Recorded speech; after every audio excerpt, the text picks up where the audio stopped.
Welcome, good neighbors, to the Good Neighbors Podcast. I'm your one co-host, Lamont. And I am your second host, Drizzy Dre. And remember, when you come into the neighborhood, you can always be you with us. ASAP. Boom. Welcome. So today, our first conversation is going to be slow wins versus rush wins. Does slow and steady win a race? I believe it has its moments. Yeah. So to you believe it has its moments. To me, yes, I agree. It does. Slow and steady does win the race if you use it the right way. If you do it the right way. If you do it the right way. Yep. Sometimes it was a model that they taught us. It was called hurry up and wait. That almost sounds like hurry up and buy. Hurry up and buy. Hurry up and wait. So you want to elaborate on that one? Yeah, absolutely. Because when you are trying to achieve a goal, or when you're trying to conduct yourself in a manner where everybody kind of like follows you, you want to get it done. You want to move consistently. You want to move rapidly. And maybe your speed isn't everyone else's speed. Okay, I could dig that. So in you trying to finish a product, not everybody's going to move at your speed. Mm-hmm. Now, people that kind of respect you, they know how you move, so they're going to move in conjecture of how you move. Some people that are maybe not used to that are going to go at their own pace, which to them is possibly their normal pace. And they haven't broke through their ceiling of realizing that they are so much more and they can achieve so much more. So they have to learn how to break through. Some people won't. You know what I'm saying? What is it? How it go? This is how I am. This is always how I am. Yep. I can't change. Yep. You know, that kind of aspect, but you're always meant to change. You're not one steady person. No, that's what people think. That's what they think. But you are always meant to change. You're always meant to better yourself. You are a Pokemon. You are a Digimon. Yo. You are meant to evolve. I like that, man. You are meant to like the sound of that. You are meant to evolve. You are. I definitely like the sound of that. And so for me also, like with slow wins versus rush wins, when it comes to evolve, that's perfect. You mentioned evolving, because when you take your time and you start learning things that you haven't learned before and start doing things that you haven't done before, that's where you start evolving, because now that's where your brain starts to shift. A lot of people, for some people it takes 7 days, for some people it takes 30. Everybody's different, so you know that's one thing you have to identify for your own self, is how long does it take you to be able to start evolving and adapting. But what slow wins do, that's what it gives you. It gives you that ability to take your time to appreciate actually also the process. You know what I'm saying? So do you want to have a rush win? Yes, because everybody wants stuff the next day. Everybody want microwave stuff right now. Like my man mentioned something about crock pot, slow cooking. You know what I mean? Like it tastes better. You know. Yeah. You know, crock pot cooking, the my crock pot theory. What you call that? The roast, the pork roast, or the roast beef joints that I like. Yeah. I love that. Yeah, crock pot theory. You throw it in. You know you got a long day at work. Before you go to work, you know you want that meal, that real quick meal. Gotta go boom, boom, boom, boom, real fast, microwavable, real fast, and you're gonna get that real quick satisfaction of that microwavable meal. But when you get that slow cooked crock pot stewed in meal, it sits better on you. It feels good. And we have to learn that even though the food is microwavable, is it really good for you? That crock pot is made with all the ingredients that you have to prepare, even though it's a quick meal, but it's going to take a little bit longer. When you put it on low and you let it simmer, and then you come from a long day, possibly from work or somewhere, and you know you get that meal. That's that's good food for the soul. You know what I'm saying? That's just how it go sometimes when you hear, but that's all right. But also when it comes to that, you have to be persistent. You have to be persistent. You have to be Amen. consistent over time because your persistence can lead to a bigger success. You got to move. That's how you have to move, basically. And say that word. Say that again. The last part. What persistence? Yep. Persistence. Persistence. Yeah, yeah, Okay. yeah. Okay. So my bad, y'all. I was having to do some. My phone, my computer was lagging, but I have some tips to help people. Yo. That's him.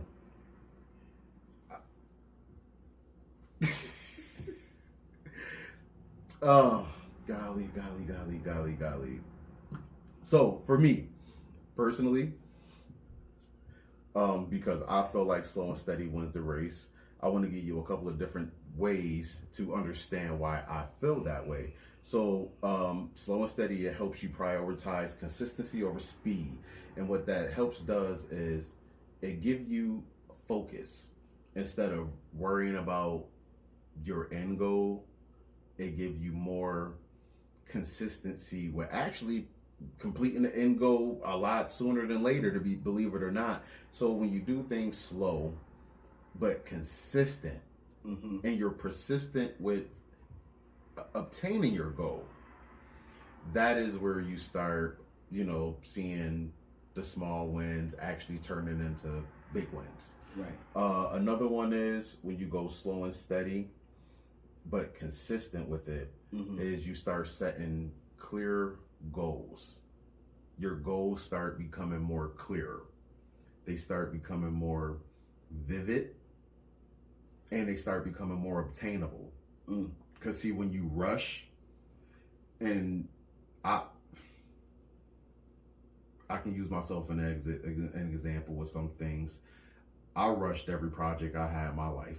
I rushed trying to get a house. I rushed trying to make $100,000. I tried to rush school, and it took me actually 20 years to finish. You know what I'm saying? But the beauty of it is, even though it was slow, it wasn't steady. Schooling was not steady because I had a gap of 20 years where I did not do anything at all. But once I actually decided to go back and I made clear goals with myself, and then I actually took the time to understand this is going to take me 3 years. It's a bachelor's degree. I'm not going to be able to attain it in a year. You can't rush that progress, right? Or that process. So slow and steady, what that did was that turned my grades from C's and D's to A's and B's. You know what I mean? Because everything was consistent.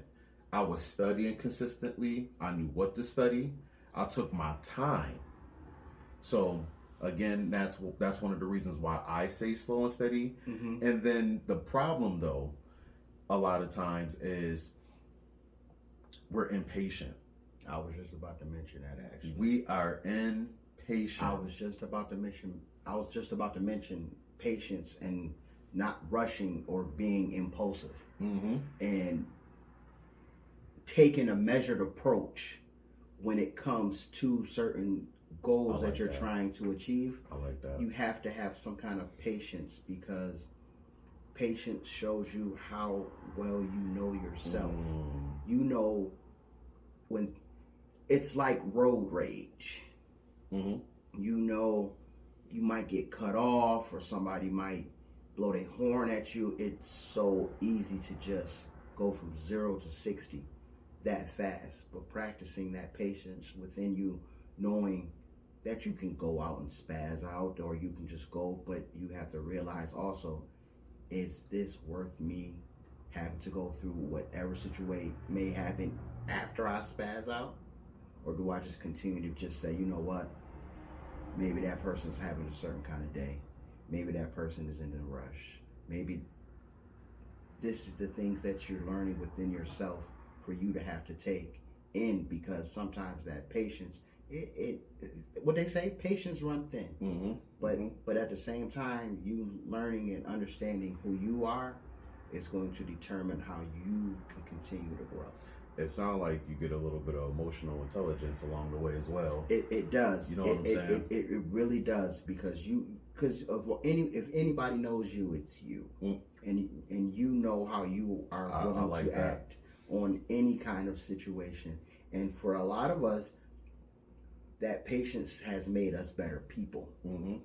Because you're talking to a bunch of crash out kings out here.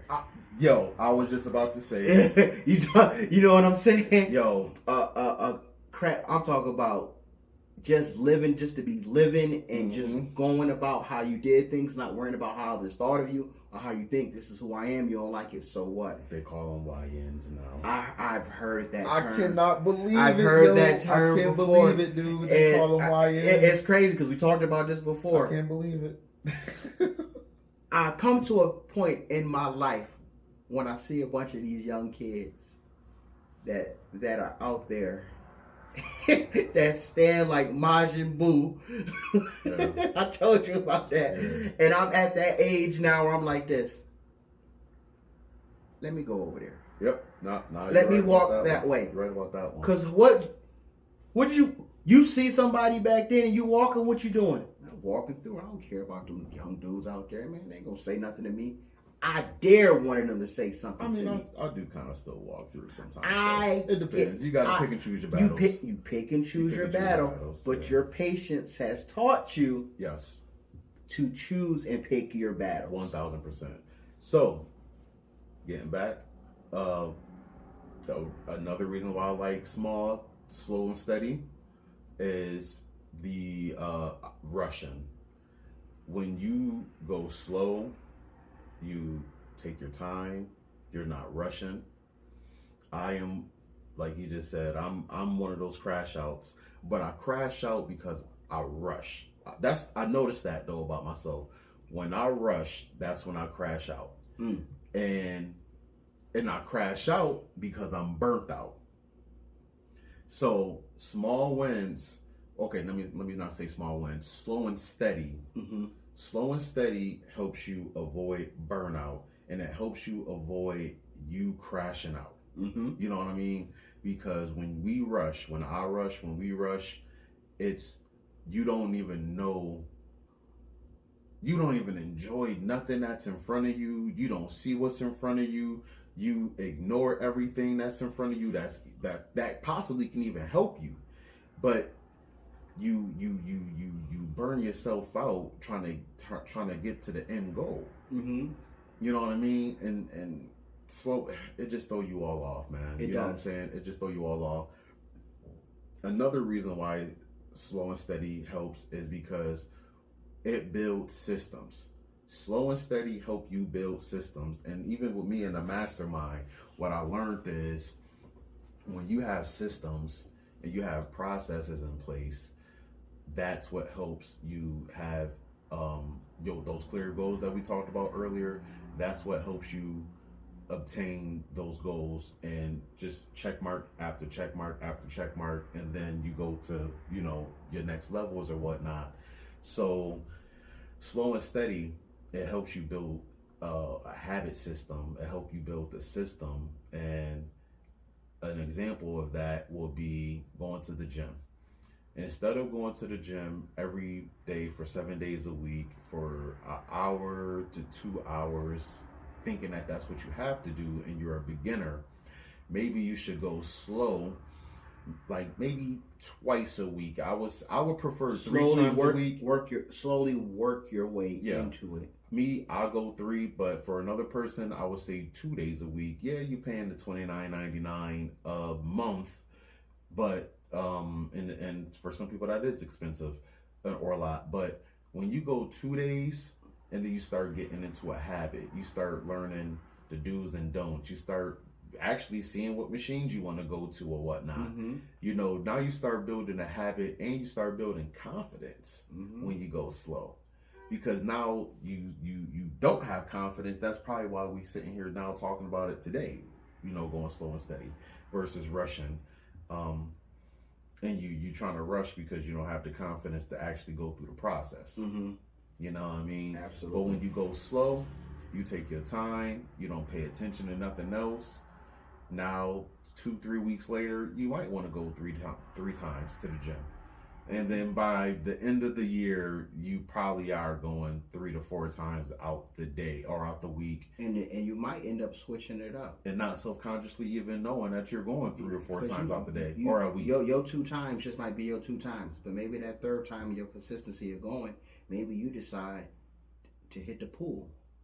Maybe you decide to hit the racquetball court. You decide to break out of your shell and learn these new things, and you're being more consistent, and now you're implementing more into your arsenal of you being a better person. Slow and steady gain new skills.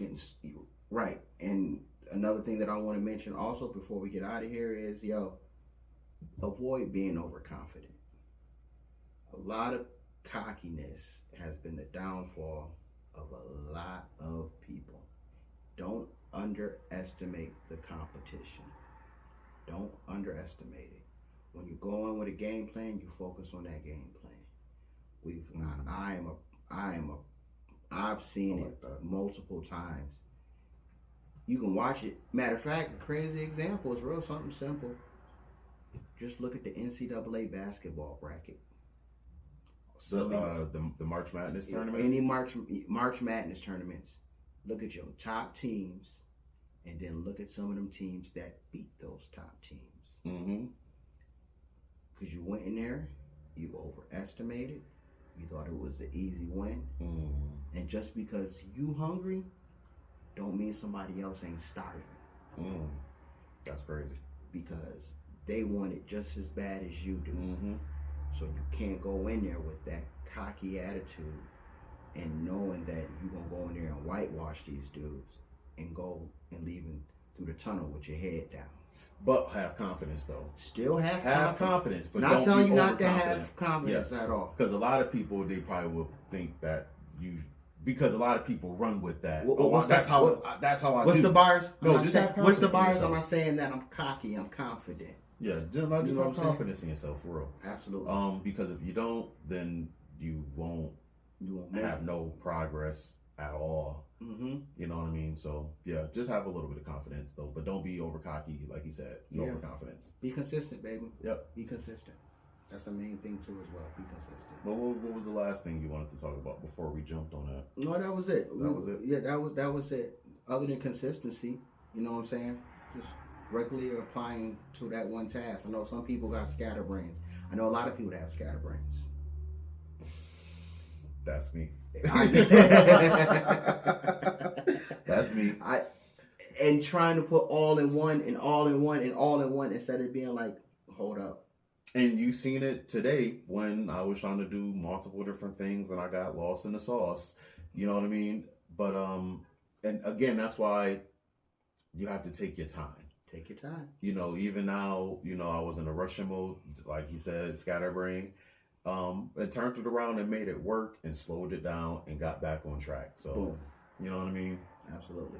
Dang, I didn't even notice I was an example of what we was talking about today on live. But that's good. That's good to show, though.